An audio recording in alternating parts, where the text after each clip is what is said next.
Recordarles que los domingos por las mañanas estamos estudiando el Sermón del Monte basado en Mateo capítulo 5, 6 y 7. Hoy vamos a detenernos en los versículos 21 al 26 de Mateo capítulo 5, que básicamente habla acerca del sexto mandamiento, el mandamiento que dice: no matarás. Vamos a leer la palabra de Dios, vamos a ir en oración y luego vamos a comenzar con la exposición de su palabra. Dice de la siguiente manera Mateo capítulo 5, versículo 21 al 26. Oíste que fue dicho a los antiguos: no matarás, y cualquiera que matare será culpable de juicio. Pero yo os digo que cualquiera que se enoje contra su hermano será culpable de juicio, y cualquiera que diga necio a su hermano será culpable ante el concilio, y cualquiera que le diga fatuo quedará expuesto al infierno de fuego. Por tanto, si traes tu ofrenda al altar y allí te acuerdas de que tu hermano tiene algo contra ti, deja allí tu ofrenda delante del altar y anda, reconcíliate primero con tu hermano, y entonces ven y presenta tu ofrenda. Ponte de acuerdo con tu adversario pronto, entre tanto que estás con él en el camino. No sea que el adversario te entregue al juez y el juez al alguacil, y seas echado en la cárcel. De cierto te digo que no saldrás de allí hasta que pagues el último cuadrante. Vamos a inclinar nuestros rostros y vamos a orar. Padre, venimos ante ti en esta mañana y te pedimos a través de nuestro Señor y Salvador Jesucristo que nos permitas comprender tu palabra y aplicarla con prontitud en nuestras vidas. Gracias porque a través de ella corriges nuestro estilo de vida, nos exhortas, nos consuelas, nos enseñas y vas moldeando nuestras vidas cada vez más a la imagen y a la semejanza de Cristo, que es el propósito, Señor, con el cual tú un día has querido derramar tu salvación sobre nuestras vidas. Te pedimos, Señor, que puedas darnos esa gracia, y todos los que estamos presentes en esta mañana podamos ser bendecidos con la exposición de tu palabra. Gracias una vez más que a través de tu Espíritu Santo tú vayas obrando de tal manera en medio de nuestras vidas, en medio de esta reunión de los santos, que así tú lo has apartado para la adoración de tu nombre. Te lo pedimos todo esto y lo hacemos a través de Jesucristo, nuestro Señor y Salvador. Amén. Uno de los peligros más grandes del cristianismo a lo largo de la historia es lo que se ha llegado a denominar como el antinomianismo. ¿Qué es el antinomianismo? El antinomianismo es una doctrina que enseña que la ley moral, resumida en los 10 mandamientos, no está vigente para los cristianos el día de hoy. Los cristianos, dice esta doctrina, no están en la obligación de cumplir, de obedecer los 10 mandamientos.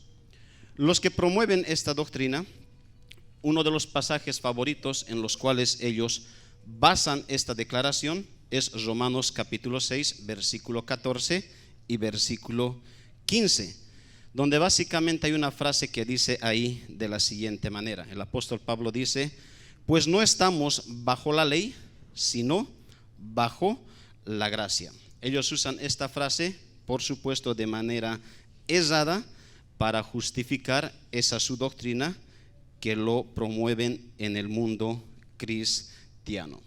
Hermanos, la ley moral de Dios, resumida en los 10 mandamientos, no es que no está vigente para los cristianos. Eso es una mentira, eso no es cierto. La ley moral, los 10 mandamientos, continúa vigente y va a continuar vigente hasta que el Señor venga. ¿Y por qué? Debido al propósito por el cual el Señor nos ha dado su ley moral. Por el propósito con el cual Dios ha diseñado, ha escrito, ha dejado ahí por escrito su ley moral, es por causa de ese propósito que su ley moral necesariamente debe estar vigente el día de hoy, durante el resto de la historia, hasta que nuestro Señor regrese por segunda vez. Y siendo así, ¿cuál es el propósito de la ley moral de Dios? Pues hermanos, la ley moral de Dios tiene un propósito triple. ¿Cuáles son estos propósitos? Este propósito triple. En primer lugar, según Romanos capítulo 3, versículo 19 y 20, la ley moral de Dios revela la condición pecaminosa en la cual se encuentra una persona. Dios nos ha dado su ley, ¿para qué? Para que la ley, a través de la ley, nosotros podamos ver el pecado que todavía hay en nuestras vidas. A ver, vayamos ahí a Romanos capítulo 3, leamos lo que dice el Señor en esos versos.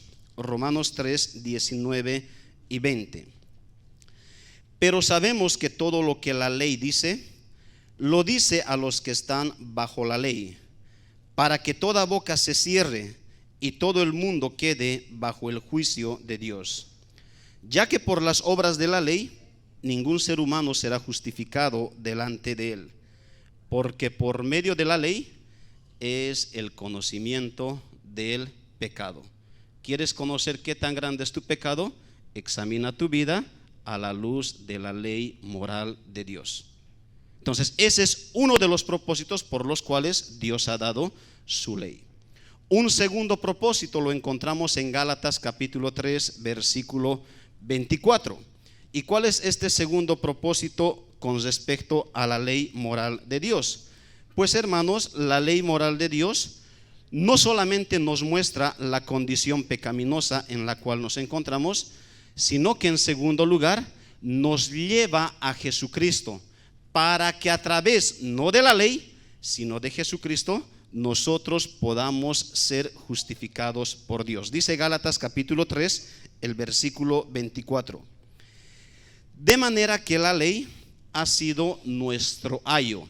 Y esa palabra ayo es nuestra niñera, nuestro tutor, aquel que nos ha agarrado de la mano, y dice a continuación, para llevarnos a Cristo, a fin de que fuésemos justificados no por la ley, sino por la fe en Jesucristo. He ahí el segundo propósito de la ley.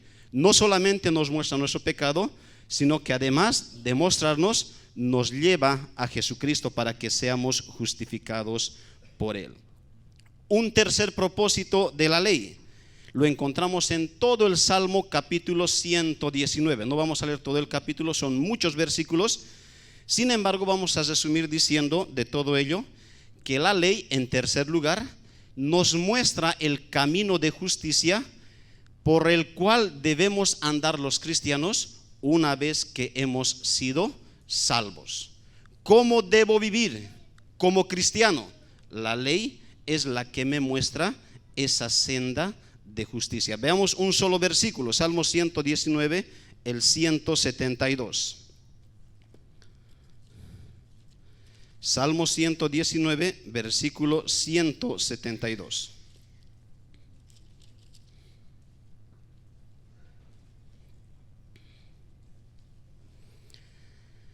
Hablará mi lengua tus dichos, porque todos tus mandamientos, la ley moral de Dios, son justicia.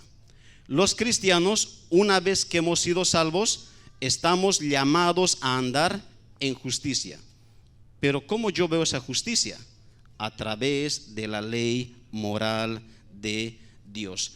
Por esos propósitos con los cuales Dios ha dado su ley, queridos hermanos, la ley va a continuar durante el resto de la historia de la humanidad, vigente no solamente para los cristianos, sino para este mundo entero. La semana pasada vimos nosotros, a la luz de Mateo capítulo 5, versículo 17 al 20, que el Señor Jesucristo mismo dijo que Él no había venido a abolir la ley, sino que Él vino a cumplirla.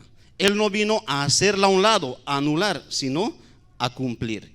En segundo lugar, vimos que también Él dijo que la justicia de aquellos que van a entrar al reino de los cielos debe ser igual que la de los escribas y fariseos. ¿Dice eso la palabra? Nosotros vimos que decía que debe ser mayor. Debe ser mucho más que de los escribas y de los fariseos. ¿Y cómo es que se mide la justicia de una persona? A través de la ley moral de Dios. Entendiendo eso, el Señor Jesucristo, luego de mostrarnos ese parámetro, lo que Él pasa ahora a hacer es explicar de forma correcta algunos de los mandamientos de la ley moral de Dios. ¿Con qué propósito o para qué? Para mostrarnos cómo es que debería ser la verdadera vida de justicia de aquellos que han sido salvados por el Señor. Y todo esto en contraposición a lo que estaban enseñando de manera errónea los escribas y los fariseos de aquel entonces. ¿Qué va a hacer Jesucristo de ahora en adelante? Durante el resto de todo el capítulo 5 va a explicar de manera correcta diferentes mandamientos, pero va a explicar por qué. Porque los fariseos, los maestros de ese entonces, también ellos explicaban, pero la explicación de ellos era equivocada. Jesucristo lo que va a hacer, va a corregir esas enseñanzas y va a enseñar el verdadero significado de cada mandamiento, no de todos, sino de algunos. En ese sentido, queridos hermanos, Jesucristo en el versículo 21 al 26, Él comienza con el sexto mandamiento. Él empieza, agarra el sexto mandamiento y va a empezar ahora a explicar de manera correcta dicho mandamiento. De ahí, mis amados hermanos, que el tema que vamos a desarrollar en la mañana de hoy, basado en Mateo capítulo 5, versículo 21 al 26, es el siguiente. El sexto mandamiento, ¿qué dice el sexto mandamiento? No matarás. Pero ¿qué vamos a ver de aquello? Vamos a ver la interpretación y la aplicación correcta hecha por nuestro Señor Jesucristo. Que vamos a ver cómo es que Jesucristo interpreta y aplica este sexto mandamiento que dice no matarás. ¿Qué significa? Según Jesucristo, es lo que vamos a aprender en los minutos que nos restan. En ese sentido, queridos hermanos, nuestro pasaje va a estar dividido en dos encabezados. En primer lugar, vamos a ver la interpretación del sexto mandamiento, interpretación hecha por Jesucristo. Y en segundo lugar veremos la aplicación del sexto mandamiento. Y nuevamente, aplicación hecha por nuestro Señor Jesucristo. Entonces, comencemos. En primer lugar, veamos la interpretación del sexto mandamiento realizada por el Señor Jesucristo. Versículo 21 y 22. Dice de la siguiente manera la palabra de Dios. Mateo 5, 21 y 22. Oíste que fue dicho a los antiguos, no matarás, y cualquiera que matare será culpable de juicio. Pero yo os digo que cualquiera que se enoje contra su hermano será culpable de juicio, y cualquiera que diga necio a su hermano será culpable ante el concilio, y cualquiera que le diga fatuo quedará expuesto al infierno de fuego. Noten que en estos dos versos vemos dos formas, dos maneras de interpretar el sexto mandamiento. La primera, en el versículo 21, nosotros observamos una interpretación errada. Jesucristo comienza mostrando la manera equivocada en la que se interpretaba el sexto mandamiento, para después, en el versículo 22, presentar la interpretación correcta de dicho mandamiento. Veamos entonces en primer lugar cómo era la interpretación errada de los escribas y fariseos. Eso lo vemos en el versículo 21. Oíste que fue dicho a los antiguos. Y uno se pregunta y dice, ¿y quiénes eran los antiguos? Cuando Cristo ahí dice, oísteis que fue dicho a los antiguos, ¿a quiénes es que se está refiriendo Jesucristo? Algunos de manera muy rápida dicen, con antiguos, Jesucristo se está refiriendo a Moisés, se está refiriendo a los profetas. A lo que nosotros respondemos, queridos hermanos, diciendo que no es así. Porque noten que en estos versos Jesucristo se está poniendo en contra de esa interpretación. Entonces él, versículos anteriores nos ha dicho que no ha venido a abolir ni la ley ni los profetas. Él no ha venido a contradecir a Moisés y a los profetas. Entonces con antiguos el texto no se está refiriendo para nada ni a Moisés ni a los profetas. Entonces, ¿a quiénes se está refiriendo el texto bíblico o Jesucristo con ese término antiguos? En los tiempos del Nuevo Testamento y de manera muy particular en los tiempos de Jesús, había dos escuelas de interpretación del Antiguo Testamento, las más populares. Había muchos más, pero las más populares y las que resaltaban mucho más eran dos. Una escuela era denominada la escuela de Gilei y la otra escuela, la escuela de Shammai. ¿Por qué esos nombres, Gilei y Shammai? Porque justamente eran estos dos personajes que habían llegado a fundar esas escuelas de interpretación. Eran fariseos que para ese tiempo ya habían fallecido, pero habían dejado ese legado, habían dejado fundado esas dos escuelas de interpretación. Y estos maestros eran muy conocidos, muy populares para ese tiempo, y eran también respetados por los judíos. De tal manera a ellos se los conocía como los padres de la antigüedad, o también se los conocía como los antiguos. En cuanto a su interpretación del Antiguo Testamento, por lo general su interpretación era oral, no era escrito. Ellos interpretaban y transmitían esa interpretación enseñando de manera verbal y así sucesivamente de generación en generación. Por supuesto que esa interpretación de la ley del Antiguo Testamento no era correcta, sino que era errada.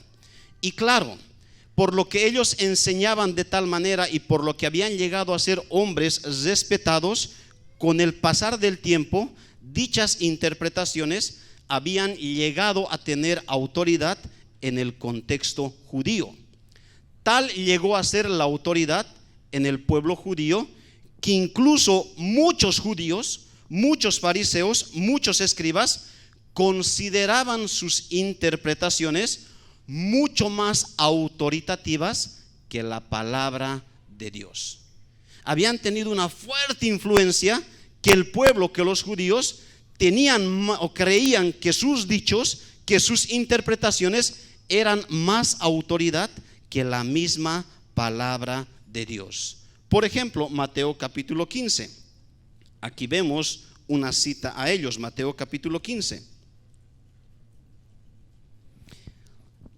El versículo 1 al 3.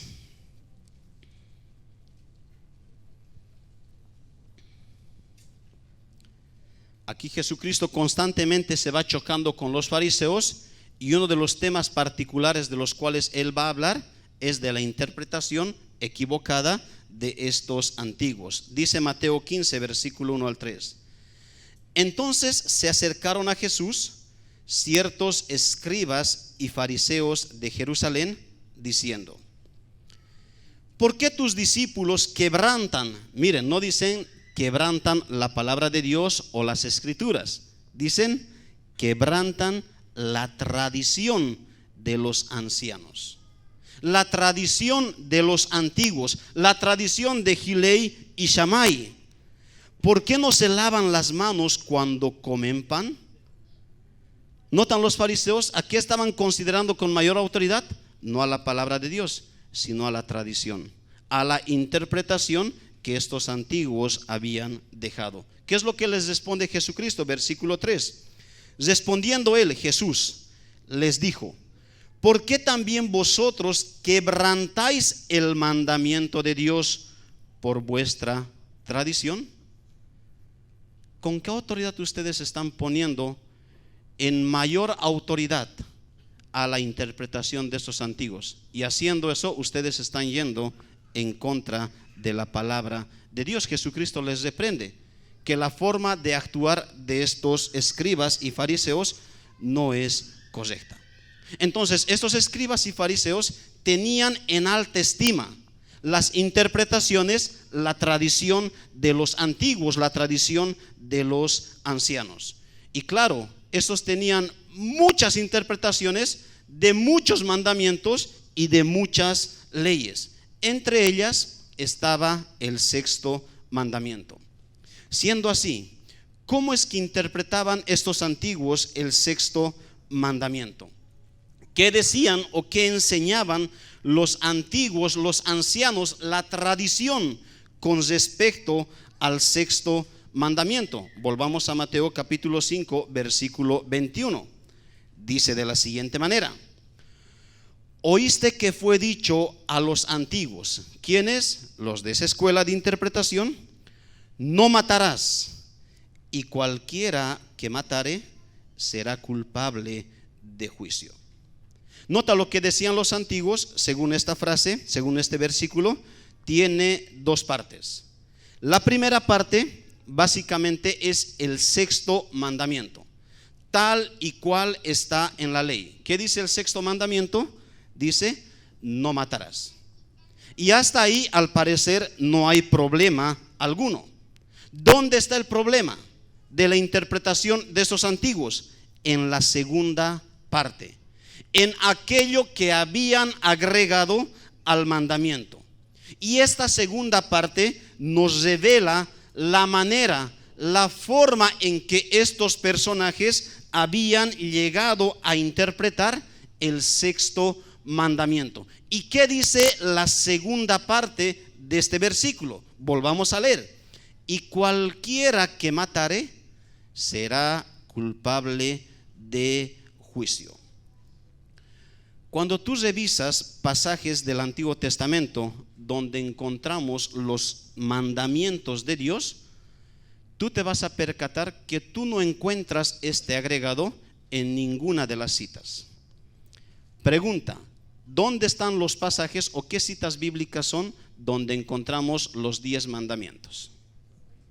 Éxodo 20 y Deuteronomio 5, Deuteronomio capítulo 5. Tú vas a Éxodo 20 y luego vas a Deuteronomio capítulo 5, Éxodo 20, 13, Deuteronomio 5, 17. Tú no vas a encontrar esta segunda parte. Tú en esas dos citas vas a encontrar solamente el mandamiento que dice: no matarás. Entonces, ¿de dónde surge esto que ellos agregaron a este mandamiento y con lo cual estaban mostrando la manera, la forma en la que ellos estaban interpretando? Algunos dicen que al parecer surge de la enseñanza de Génesis capítulo 9, versículo 6. Vayamos a ver allá a Génesis capítulo 9, versículo 6. ¿Qué es lo que dice ahí?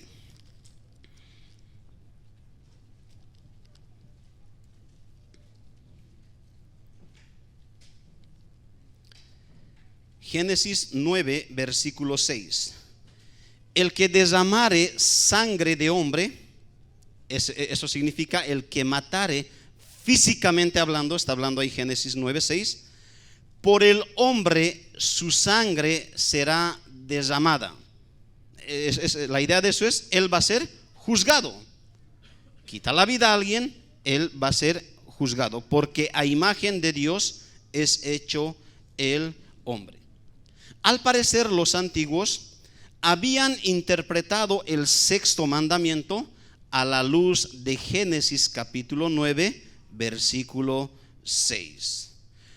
De este modo, los antiguos y la tradición, y por supuesto los escribas y los fariseos de los tiempos de Jesucristo, interpretaban el mandamiento no matarás como una falta física, como un delito físico, como un delito penal.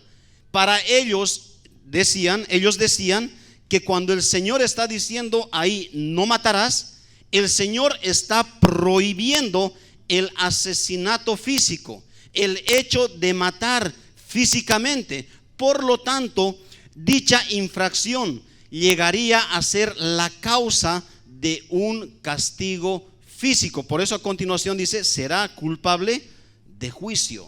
Será culpable de juicio. ¿Por qué? Porque es un acto físico que está cometiendo. Lo que habían hecho entonces ellos fue limitar el sexto mandamiento a acto físico, a un hecho físico, a un asesinato físico. Y la pregunta es aquí, ahora hermano, ¿eso es malo? Interpretar ese mandamiento que dice no matarás a un acto físico, ¿eso es cierto? ¿Eso es correcto o eso es malo? Bueno, en cierto sentido, queridos hermanos, no es tan malo, porque básicamente ese texto nos está hablando en cierto sentido de aquello. Pero ¿dónde está entonces el problema? El problema está en que ellos habían llegado a limitar, y esa es la palabra clave, a limitar el mandamiento a una falta física, a un delito físico y visible.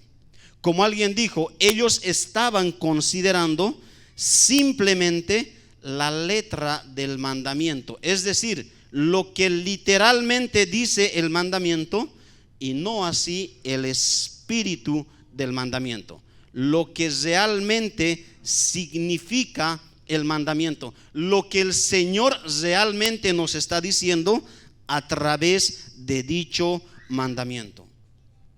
Lo malo no estaba en lo que ellos habían dicho, sino en lo que habían dejado de decir. Lo malo, según Jesucristo, no estaba en lo que ellos habían dicho, sino en lo que habían dejado de decir, o por lo menos en lo que habían dejado de ser enfáticos. En ese sentido, los antiguos, como los escribas y los fariseos también de los tiempos de Jesús, estaban enseñando de forma incompleta este mandamiento. Y al enseñar de manera incompleta este mandamiento, pues estaban enseñando de forma errada, de forma equivocada. El hecho de enseñar de manera incompleta algo, según este texto, no garantiza que estemos enseñando de manera correcta. Ellos habían limitado simplemente algo físico, y Cristo dice, si bien eso implica, pero no lo es todo. Y por no ser todo, esa interpretación no es básicamente de forma correcta. En contraposición a ello, Jesucristo pasa a presentar en el versículo 22 la interpretación correcta de este mandamiento. Entonces, en el versículo 21 vemos la manera incorrecta en la que interpretaban los escribas y fariseos, guiados por la tradición de los antiguos, y cómo interpretaban, limitaron este mandato simplemente a actos físicos. Pero ¿cómo es la interpretación correcta? Versículo 22, ahí nosotros vemos aquello. Y noten el énfasis con el cual comienza este verso. Pero yo os digo, oíste que fue dicho a los antiguos, pero yo os digo. Y con esto lo que Jesucristo está haciendo es ponerse en contra de la interpretación de estos antiguos. Y de ahí es que comienza a presentar la correcta interpretación o el verdadero significado de este mandamiento. ¿Y cuál es aquel verdadero significado? Leamos lo que dice el Señor. Cualquiera que se enoje, y es importante que podamos notar, subrayar, apuntar esos elementos. Cualquiera que se enoje contra su hermano será culpable de juicio. Y cualquiera que diga necio a su hermano será culpable ante el concilio. Y cualquiera que le diga fatuo quedará expuesto al infierno de fuego. Si bien el mandamiento de forma literal dice no matarás, según la correcta interpretación de Jesucristo, no simplemente ese mandamiento se limita a un hecho, a un acto físico, no se limita a matar físicamente. Según Jesucristo, queridos hermanos, el sexto mandamiento, no matarás, también implica tanto el enojo como el insulto a una persona. No es solo un acto físico, dice Jesús, también es actitud. No solamente son actos, sino también son actitudes, también son pensamientos, también son palabras. Ese mandamiento no se limita a hechos simplemente, sino que implica muchas otras cosas más. Queridos hermanos, por medio del sexto mandamiento, Dios no solo se preocupa por los actos de una persona, no solo se preocupa por lo que hacemos, más aún Él se preocupa por la actitud de una persona, por lo que pensamos, por lo que tenemos dentro de nuestras vidas. Santiago capítulo 4. Santiago capítulo 4. Dice el Señor de la siguiente manera: ¿de dónde vienen las guerras y los pleitos entre vosotros? Noten que guerras y pleitos son actos, son actos. ¿Qué es lo que dice? No es de vuestras pasiones las cuales combaten en vuestros miembros, actitudes. ¿De dónde es que se manifiestan esos actos? Dice Santiago, pues de la actitud que hay dentro de sus vidas, dentro de sus corazones.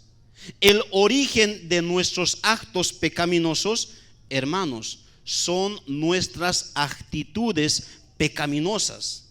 El origen de un acto de homicidio, según Jesucristo, es una mala actitud hacia otra persona. No necesariamente tenemos que quitar la vida físicamente para quebrantar este mandamiento, dice el Señor. Con tu actitud, tú ya lo has quebrantado muchas veces. Con un simple enojo, con un arranque de ira, tú ya has infringido este mandamiento, si ha sido así, dice el Señor. Él no solo se preocupa por lo que una persona hace, sino también por lo que una persona dice.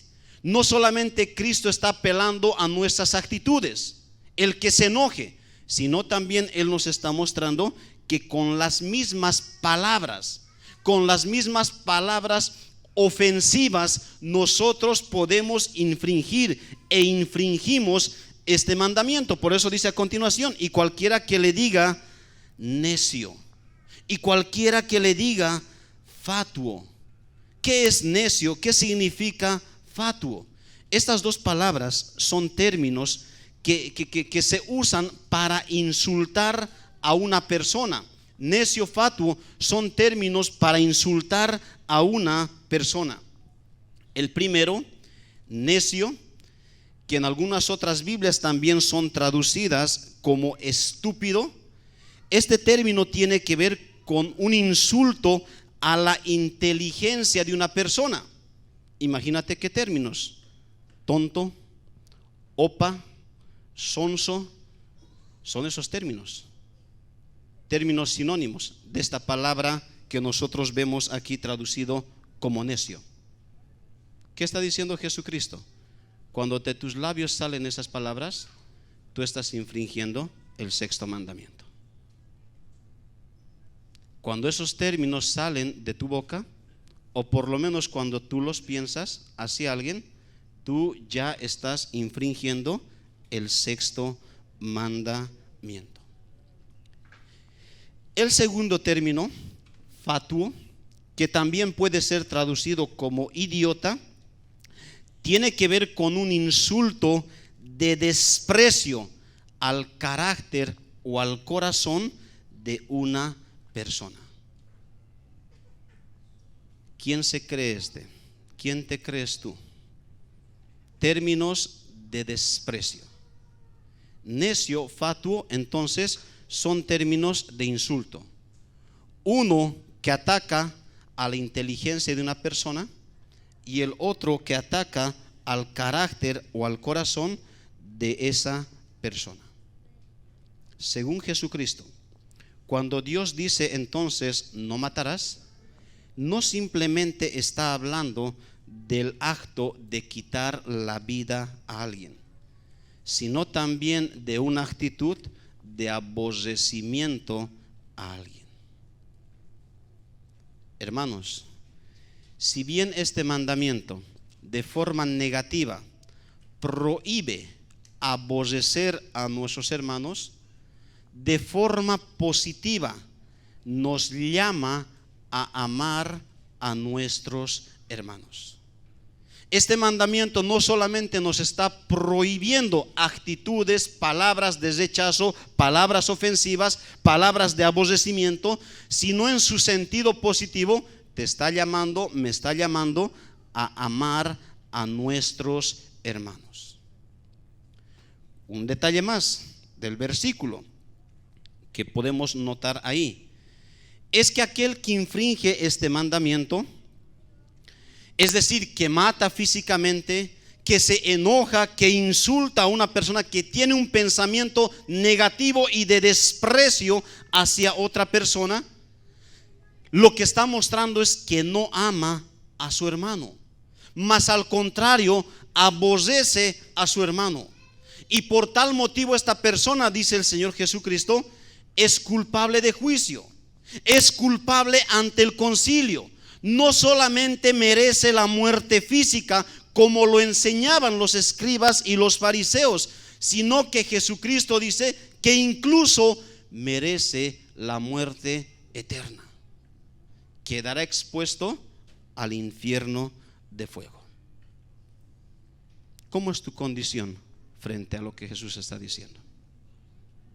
¿Cómo está tu corazón hacia tus hermanos, hacia tu hermano, hacia tu hermana?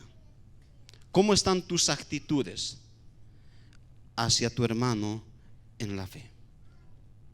En 1 Juan capítulo 3,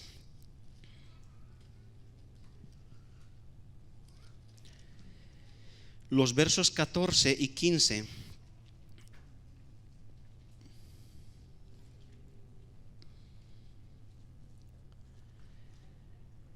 leemos esta frase que básicamente resume lo que hemos ido diciendo en estos minutos. Dice 1 Juan capítulo 3 versículo 14 y 15: nosotros, refiriéndose a los creyentes, sabemos que hemos pasado de muerte a vida. Es decir, los cristianos ya no estamos muertos espirituales, sino que estamos vivos. Pero ¿cómo sabemos que estamos vivos? Dice la palabra de Dios: en que amamos a los hermanos. ¿Cómo sabes que eres verdadero creyente? Pastor, conozco mucha teología. No dice el texto bíblico eso. Dice en que amamos a nuestros hermanos. Pastor, escucho yo a los mejores predicadores. No dice el texto bíblico eso.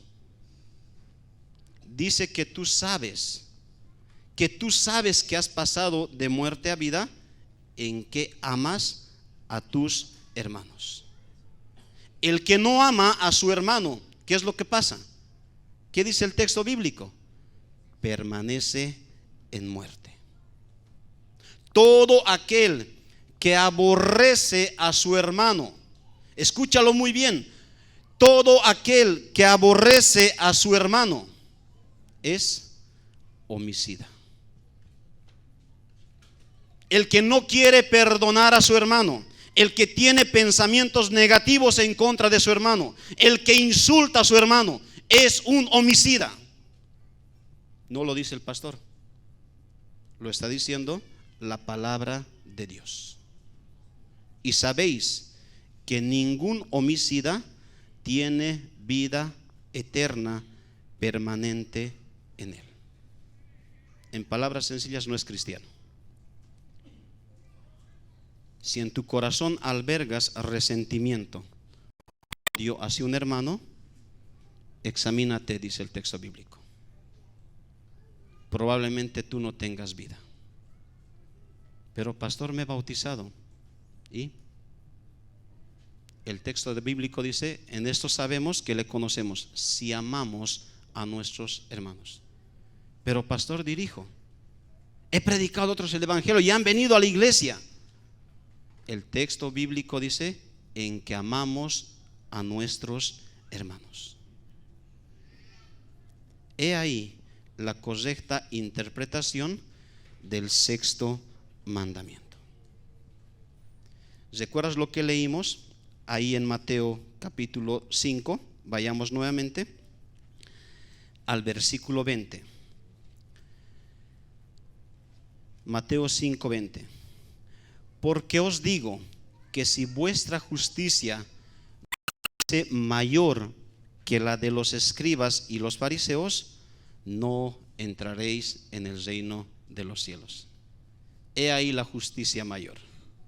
Los escribas y fariseos limitaban este mandamiento a actos físicos. Cristo dice, la correcta justicia no se limita a actos físicos, sino va mucho más allá. La correcta justicia se preocupa del corazón, se preocupa del pensamiento, se preocupa de la actitud hacia nuestros hermanos. He ahí lo que Jesús nos enseña, he ahí lo que Jesús interpreta este mandamiento.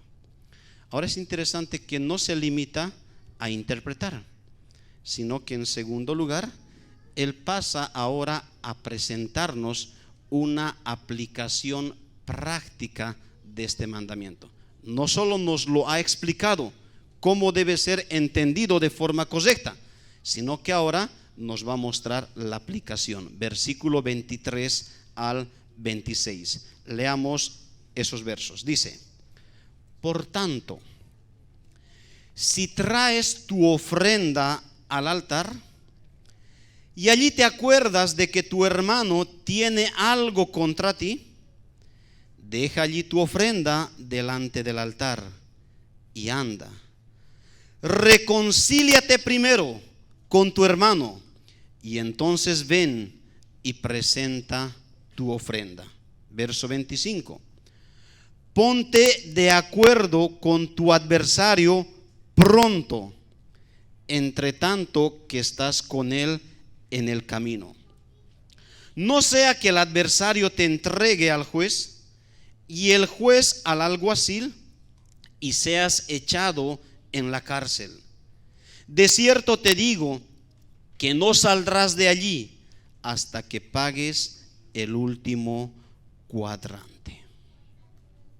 Siendo que estar enojado con un hermano, siendo que aborrecer a un hermano o haber insultado a un hermano es infringir el sexto mandamiento, nota que la aplicación práctica a la cual el Señor quiere llamar nuestra atención es a un pronto arrepentimiento. Lo que nos está diciendo en esos 4 versículos es, si tú tienes esa actitud, prontamente arrepiéntete. No dejes que eso crezca en tu vida. Arrepiéntete lo más pronto y muestra ese arrepentimiento, manifiesta ese arrepentimiento con una pronta reconciliación. Con una pronta reconciliación con aquel en contra de quien has pecado. Si es esa naturaleza, si es así la gravedad de ese pecado, arrepiéntete, dice el Señor, y busca rápidamente, no tardes, busca de manera rápida la reconciliación con el hermano. ¿cómo debemos aplicar esta verdad? Con pronto arrepentimiento y una pronta búsqueda de reconciliación con aquel con quien estoy en enemistad. Eso es lo que nos dicen estos 4 versículos. Pero lo que hace el Señor para darnos a conocer aquello es usar 2 ilustraciones de la época. Él está usando ahí 2 ilustraciones en esos pasajes, y cada una de estas ilustraciones tiene un énfasis particular. Versículo 23 y 24, la primera ilustración, y el énfasis en esa primera ilustración tiene que ver con nuestra relación con Dios. Ese es el énfasis, enseguida vamos a verlo. Y la segunda ilustración, versículo 25 y 26, el énfasis de la segunda ilustración tiene que ver con un énfasis en el tiempo de buscar la reconciliación, prontitud, y además en la consecuencia de no querer buscar la reconciliación. 2 ilustraciones, cada una de ellas con un énfasis en particular.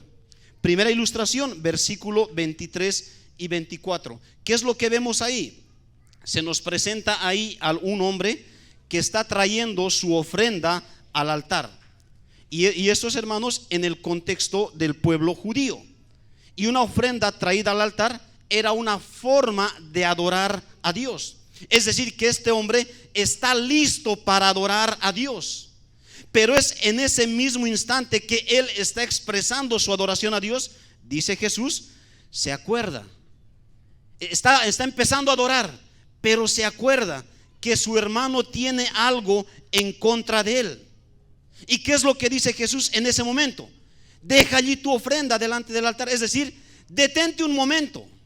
Antes de adorar, detente un momento y anda, reconcíliate primero con tu hermano. Y entonces ven y presenta tu ofrenda. Y entonces ven y adora. Hermanos, ¿por qué primero uno debe reconciliarse y después recién adorar a Dios o presentar su ofrenda como una muestra de adoración a Dios? Hermanos, porque el cómo está mi relación con mi hermano es una muestra de cómo está mi relación con Dios. El cómo está mi relación con mi hermano es una manifestación de cómo está mi relación con Dios.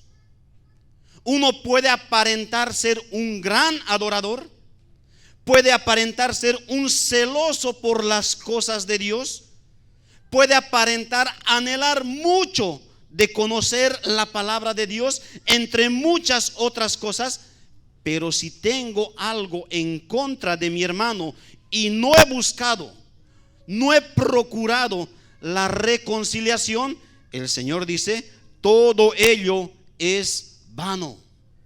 Todo ello es vano. Toda mi adoración, todo mi celo, todo mi anhelo simplemente queda en una simple apariencia. Y esto es así porque es una contradicción. Es una contradicción querer adorar a Dios.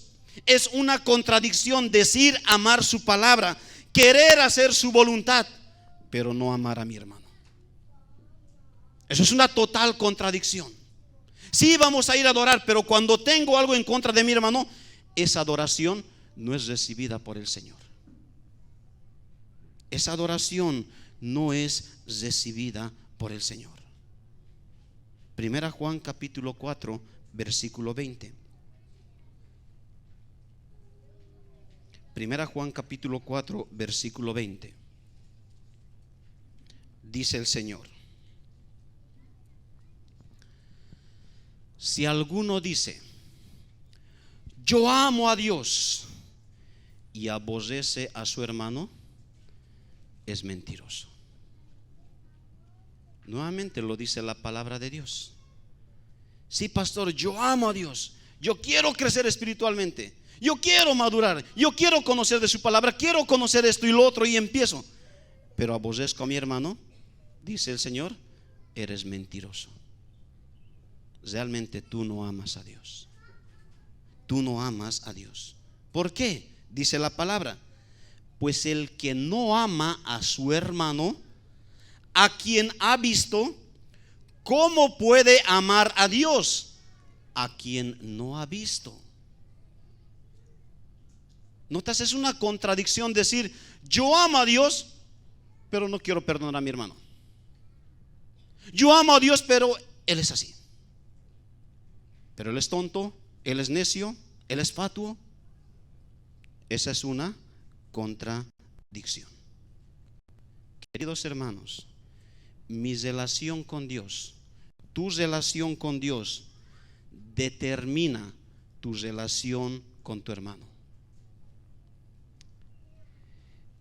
Y tu relación con tu hermano es una muestra visible de cómo está tu relación con Dios.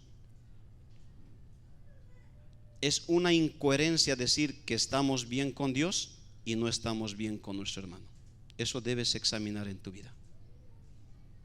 Si tú no estás bien con tu hermano, con tu hermana, el problema principal no es horizontal. El problema principal es vertical, pues tú no estás bien con Dios. Tú no estás bien con Dios. Porque nuestra relación con Dios determina nuestra relación con nuestros hermanos. Nota cómo influye esto de amar a nuestros hermanos, de no aborrecer a nuestros hermanos, con nuestra relación con Dios. Está íntimamente conectada. Segunda ilustración, versículo 25 y 26. En esta segunda ilustración vemos a un hombre que está yendo hacia el juez, y él está yendo junto a aquel contra quien tiene algo. Están de camino hacia el juez. ¿Qué dice en ese contexto el Señor? Ponte de acuerdo con tu adversario. Y nota esta palabrita, dice pronto, con urgencia. Y esa palabra pronto denota la idea de una ambulancia. Tú has debido ver ahí, estás en la calle y hay una ambulancia. ¿Qué es lo que hacen los autos cuando la sirena está sonando? Deben moverse de un lugar a otro. ¿Para qué? Para que la ambulancia vaya rápido, ya sea en rescate de un herido o llevar al herido hacia el hospital. Esa es la idea de pronto, rápido, que todo obstáculo se haga a un lado y tú buscas rápidamente el acuerdo, la reconciliación. Dice a continuación: entre tanto que estás con él en el camino. No esperes, dice el texto bíblico, busca una pronta reconciliación. ¿Y cuál es la razón para buscar una pronta reconciliación? Porque si no lo haces, mientras tú puedes, mientras estás en el camino, si tú no lo haces, dice Cristo, vas a ser echado en la cárcel y estarás ahí hasta pagar el último cuadrante. Y cuadrante, hermano, simplemente es centavo. Hasta lo último que debes vas a pagar. Ello que nos está enseñando, hermanos, que mientras hoy nosotros estamos con vida, también estamos camino hacia un lugar, y ese lugar es la eternidad, donde nos vamos a encontrar con quién, con el juez de jueces, quien es Dios. Estamos nosotros camino hacia el juez. Si bien hay una ilustración que está usando de su tiempo, eso es aplicable para la vida cristiana de cada uno de nosotros. Estamos camino hacia el juez. Lo que está diciendo: hoy es el momento de buscar la reconciliación. Si tú tienes algo en contra de tu hermano, hoy es el momento de expresar amor hacia tu hermano. No es mañana, es hoy. ¿Por qué, pastor, no mañana? Porque tú no sabes si mañana vas a continuar en el camino o tú ya vas a llegar al juez. Tú no lo sabes. Si tú lo supieras, yo estoy seguro que tú lo harías pronto. Pero no sabemos. Estamos de camino y cualquier instante nosotros podemos encontrarnos con el juez de jueces. Y sabes, si nosotros vamos con un espíritu amargo a presentarnos al juez de jueces, nuestra falta de búsqueda de reconciliación puede que testifique en contra nuestra. ¿Recuerdas? Infringir este mandamiento, persistir en ello y no buscar el arrepentimiento es una muestra, es con toda probabilidad que quizás yo no conozca al Señor. ¿Te acuerdas de una virtud que vimos ahí en las bienaventuranzas? Bienaventurados los pacificadores, porque ellos serán llamados hijos de Dios. ¿Qué es un pacificador? No alguien que entra de pleito en pleito, sino alguien que busca la reconciliación. Busca pronto, arrepiéntete. Yo estoy seguro que todos hemos sido exhortados con este mandamiento.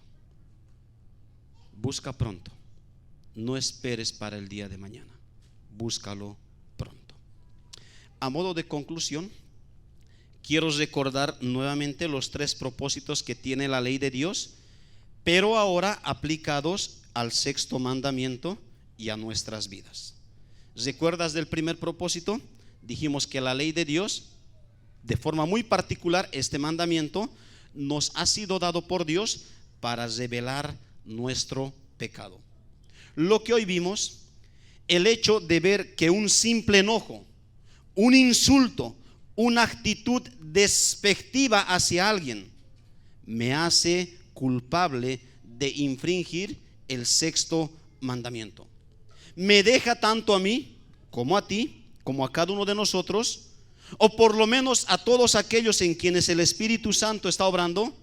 Este mandamiento nos deja convicto de pecado, y eso de forma natural produce incomodidad en nuestras vidas, produce dolor en nuestras vidas, porque cuando uno se examina y dice, por ejemplo, a ver, el día de hoy o en esta semana, ¿cuántas veces me he enojado? En el trabajo, con el compañero, en el lugar de estudio, aquí en la iglesia. ¿Cuántas veces he tenido pensamientos negativos hacia otra persona? Y sabes, no te justifiques. No te justifiques. Lo peor que una persona puede hacer es justificarse. ¿Cuántas veces hemos albergado pensamientos negativos en contra de una persona, en contra de la esposa, del esposo, de los hijos hacia los padres? ¿Cuántas veces? Y uno al examinar su vida, uno rápidamente puede concluir y decir, realmente hay mucho pecado en mi vida. Realmente soy indigno incluso de ser llamado un hijo o una hija de Dios. Porque no solamente he tenido malos pensamientos hacia alguien, sino que incluso de mis labios han salido palabras ofensivas. ¿Cómo puede ser que no entiendas? Tantas veces se te ha explicado, y muchas otras que usamos como algo común en nuestras vidas. Pero hoy estamos viendo que esos términos, esas palabras despectivas, simplemente son infracciones de este mandamiento. Sin embargo, damos gracias a Dios por el 2º propósito de la ley de Dios, ya que ella no solo nos muestra nuestro pecado, sino que en segundo lugar dijimos que nos lleva ¿hacia dónde?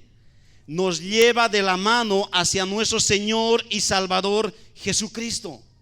Queridos hermanos, el hecho de mostrarnos que muchas veces hemos infringido este mandamiento por medio del enojo, por medio del insulto, por medio de albergar una actitud despectiva hacia un hermano o una hermana, no solo nos muestra cuán frágiles somos, cuán pecadores somos, sino que también nos muestra que hubo una persona, y solamente una, que cumplió de forma perfecta este mandamiento, y ese fue sin duda Jesucristo, nuestro Señor y Salvador. Y nos muestra que por medio de Él y solamente por Él podemos alcanzar la justicia que Dios demanda a cada uno de nosotros. Queridos hermanos, es por Cristo que podemos ser perdonados por Dios y somos perdonados por Dios por cada una y de cada una de nuestras faltas a este mandamiento. Es por medio de Jesucristo que podemos ser aceptados por Dios, como si hubiésemos cumplido de manera perfecta este mandamiento, y no por ti, no por mí, sino por el Señor. Porque ese enojo, esa ira, ese celo, ese insulto, esa agresión, cada una de ellas, Jesucristo lo llevó en la cruz por ti, si tú eres creyente. Sí, Señor, soy un gran pecador, pero tengo un gran Salvador, que cada uno de mis pecados, Él los ha llevado en la cruz del Calvario, sin excepción alguna. Si bien hemos sido salvados de esa manera, ¿cómo debemos vivir frente a este mandamiento? Y aquí entra el tercer propósito de la ley. Hermanos, si somos cristianos, si somos hijos de Dios, este pasaje nos está mostrando que no solamente debemos preocuparnos por nuestra vida externa, más aún debemos preocuparnos por nuestra vida interna, por nuestro corazón, por nuestras intenciones, por nuestra actitud hacia nuestros hermanos. ¿Tienes algo en contra de algún hermano, de alguna hermana? ¿Guardas algún rencor hacia algún hermano, hacia alguna hermana? ¿Estás peleado con alguno de tus hermanos? Si eres hijo o hija de Dios, este pasaje te llama a buscar con prontitud la reconciliación. No dejes de lado, no ignores. Este pasaje te llama a buscar con prontitud la reconciliación. Recuerda, es una contradicción decir ser cristiano, decir ser hijo de Dios, adorar a Dios, tener el deseo de crecer en el conocimiento de la palabra de Dios, entre muchas otras cosas, y estar peleado con mi hermano. Si esa es tu condición y dices ser cristiano, escucha lo que el Señor hoy nos está diciendo. Reconcíliate primero con tu hermano. Ponte de acuerdo pronto, entre tanto estás con él. El texto no te está diciendo deja de adorar y espera hasta reconciliarte. No, el texto te llama reconcíliate lo más pronto. Reconcíliate lo más pronto. He ahí, queridos hermanos, la enseñanza y la aplicación de nuestro Señor Jesucristo con respecto al sexto mandamiento: no matarás. Que Dios nos dé de su gracia para que cuando nosotros nos examinemos y veamos infracción de este mandamiento en nuestras vidas, vayamos a Jesucristo y vayamos a Jesucristo. Esa es la vida cristiana: constantemente volver a Jesucristo y caminar con gozo y con corazones agradecidos, entendiendo de a pesar de quiénes somos y lo que hemos hecho, Él todavía nos sostiene y nos va a sostener hasta que Él regrese por segunda vez. Dios bendiga su palabra, mis hermanos. Vamos a orar. Bendito Padre, muchas gracias por esta oportunidad de exponernos a tu palabra.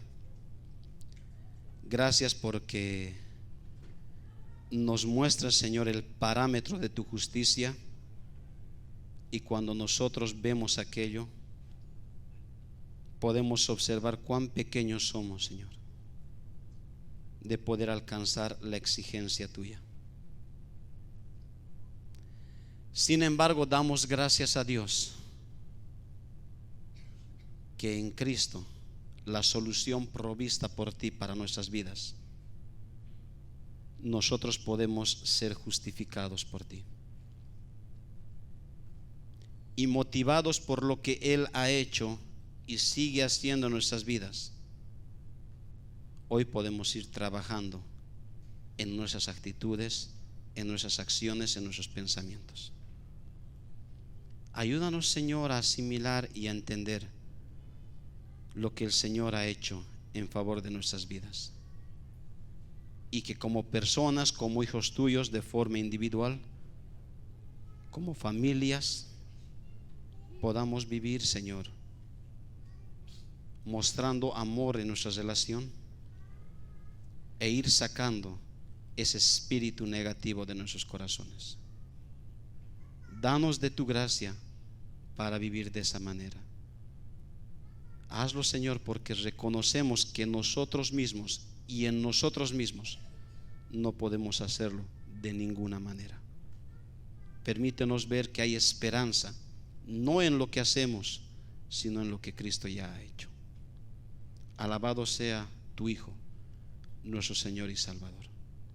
Oramos todo esto y lo hacemos a través de su persona. Amén.